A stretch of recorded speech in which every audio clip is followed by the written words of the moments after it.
सातत्याने ठाकरे गटावर टीका करताना दिसतात. त्यावरून रामदास कदमांना संजय राऊतांनी फटकारलं.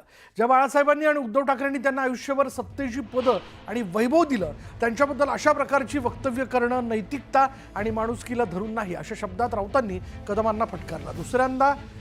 दुसऱ्यांना तोंड नाहीत का, तोंड सगळ्यांना आहेत आणि जो बाडगा असतो तो जोरात बागतो, असं देखील ते म्हणाले.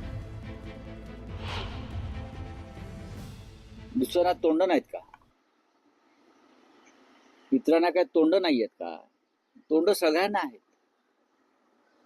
कसं असतं की जो बाडगा असतो तो जोरात बागते. आज तुम्ही सत्तेवर आहात, उद्या सत्तेवर नसा, हे लक्षात घ्या आणि मग अशा प्रकारची विधानं करा. संजय राऊत साहेबांकडे सत्ता आणि संपत्ती होती ना, आणि आज देखील संपत्ती आहे की ते कुठे फुटपाथवर बसले नाही ना.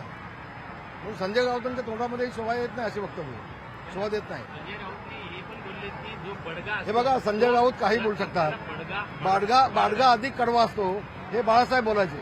तर बाडगेपणा कुणी केला याचा उद्धव ठाकरे विचारा म्हणावा. तुम्ही त्यांच्यासोबत आहात ना. काँग्रेसमध्ये जाऊन बाडगेपणा कुणी केला हे उद्धव ठाकरे विचारा की. हे आमच्यासाठी नवीन नाहीये.